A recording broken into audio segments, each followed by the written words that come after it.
In October 2019, David Schwartz, Ripple's CTO, posted on XRPchat.com, saying one of the original use cases for the XRP ledger since 2012 was using the built-in decentralized exchange to exchange between stablecoins and to exchange stablecoins for XRP. Currently, only stablecoins that have a backer or issuer are supported. We propose adding a collateralized stablecoin feature to the XRP ledger. The key distinguishing property of this proposal is that the stablecoin is always redeemable for XRP on the ledger from the collateral pool.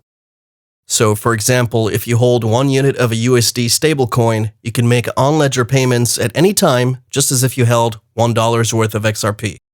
Adding that the most obvious application is a stablecoin pegged to a fiat asset, such as the dollar. However, stablecoins can also be pegged to the value of precious metals, stocks, indexes, and so on.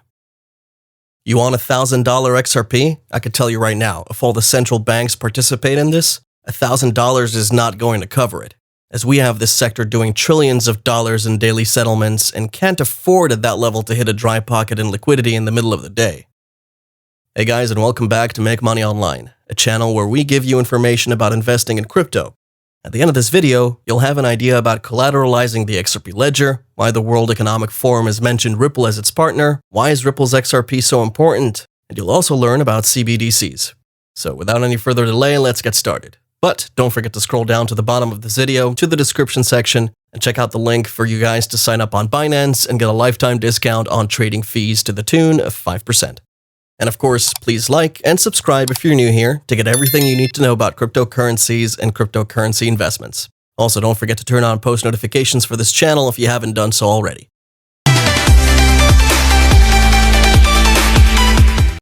About collateralizing the XRP ledger, looking at the diagram for doing this, these are central banks around the world, and they have Nostro Vostro money, which is of course Nostro Vostro accounts where they hold dormant capital to be able to balance their books daily. On the cross-border payments that they have and transactions they do day to day every single day, they're somewhere in the neighborhood between $12 and $20 trillion locked up around the world to be able to handle those payment flows. However, if you were to collateralize the XRP ledger and tokenize things like gold, oils, tokenize the dollars around the world from the major currencies, such as CBDCs, which are actually government stable coins, tokenize bonds, while having each central bank put up a certain proportion that gives us one-to-one backing or a surplus that we need for these central banks. And we collateralize them and put them on the ledger, then we can begin to see them be used on this ledger from that basket of deposits held by central banks for which Mark Carney, the former governor of England, is talking about now. So the reality here is about collateralizing the ledger, because the ledger is the new internet of value. The ledger is the new financial system. Still in doubt about this? Well, go have a look at page 17 of the World Economic Forum CBDC Policymaker Toolkit, where they backed it up last January, hinting that most relevant wholesale central bank digital currency, which falls exactly in line with the comments of Mark Carney about the idea of using a basket of deposits from central banks to back a stablecoin, which would be XRP, because he says that's what a global official sector stablecoin is all about. Before getting even deeper into the video, let's do a quick recap on XRP. Launched in 2012 as OpenCoin, 3 years after Bitcoin, Ripple Labs is the US-based software company who developed and oversees the affairs of the Ripple network, which is powered by the XRP token. XRP is a cryptocurrency, or you can say it's digital money that's used to deal with buying and selling digitally in anonymous ways. It has no record like the traditional paper money that has a number issued by the government. Technically, XRP has many unique features that even Bitcoin is yet to offer. XRP can be directly transmitted without an intermediary. Hence, it's a useful resource for a quick and effective bridge between two currencies. XRP's key goal is to be a monetary trade mediator. The XRP ledger uses distributed ledger technology rather than blockchain technology to support the transfer of tokens that represent fiat currencies, cryptocurrencies, or any other unit of value. Since the protocol is totally accessible, it can be used by anyone without prior permission from Ripple, due to its distributed infrastructure, enabling banks and non-bank players with their own network to implement the Ripple protocol. When it comes to transaction fees, since there's no competition, Ripple is practically free. A CBDC, short for Central Bank Digital Currency, on the other hand, is a money token provided by the central bank and supported entirely by a legitimate binding process. CBDCs are also programmable funds that payment tokens or digital tokens can now be incorporated into the token itself, along with unique features and attributes. With the issuing central banks having many possible advantages, CBDCs can also help combat corruption and money laundering, as regulators can track transfers far more easily than they can currently. However, there are many competitive factors and challenges that the system is facing. It's no news that the World Economic Forum has declared crypto asset XRP as the most relevant in the central bank digital currency space.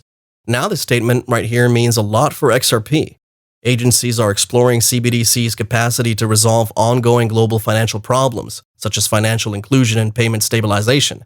Notably, these central digital currencies are different from cryptocurrencies, as CBDCs use blockchain technology and it's always centralized, which means that it's not like people are going to treat it like they've been used to with other digital assets like cryptocurrencies.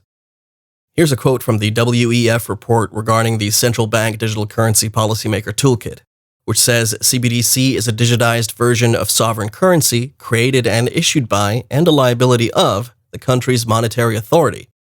CBDC differs from other forms of digital or virtual currencies, including cryptocurrencies such as Bitcoin and stablecoins, which are not issued by central banks or typically considered legal tender.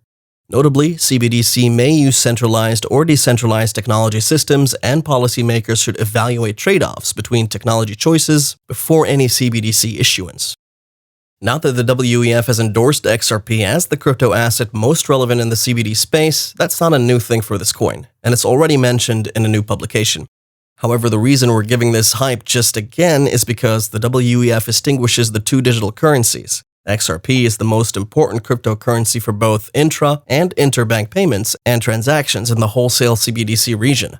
In a recent blog post, Ripple has stated that central banks worldwide are engaging in an arms race to establish their own CBDCs, which is of course even greater news for XRP given the recent trend. The company also discussed how central banks should use XRP to make the use of CBDCs easiest. The most prominent reason why a platform like the World Economic Forum has talked about XRP and made Ripple its partner is that it's a bridging currency. The question of whether all of these cryptocurrencies would have their own central bank digital currency backing sometime in the near future is in fact a thought to consider. Maybe this would happen in the future, and if it does, there would be a major problem, as one particular digital asset has to be the bridge currency that's used as a benchmark to flip between these two digital currencies. On that note, the WEF has regarded XRP as a token that would bring about this success of such an ecosystem, which means XRP is going to be bridging all of them in central digital currency banks. On the 3rd of June 2020, the founder of the World Economic Forum, Klaus Schwab and Prince Charles, made some economic policies that are attempting to use the return from the coronavirus pandemic to build a better sustainable world. According to a statement by Klaus Schwab, the COVID-19 crisis has shown us that our old systems are not fit anymore for the 21st century. In short, we need a great reset. The chief of the IMF, Kristalina Georgieva, hinted on this, saying it will mean a greener, smarter, fairer world. In her words, from the perspective of the IMF, we've seen a massive injection of fiscal stimulus to help countries deal with this crisis, and to shift gears for growth to return. It is of paramount importance that this growth should lead to a greener, smarter, fairer world in the future. We've come to the end of today's video, and thank you for watching. Don't forget to hit that subscribe button to get all the latest XRP news, same time every day. If you have any questions or suggestions, leave them in the comments section below. We'll see you next time.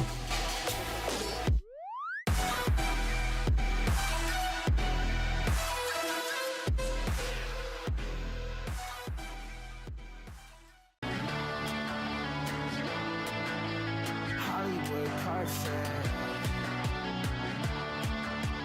That's how it goes. Hollywood car set.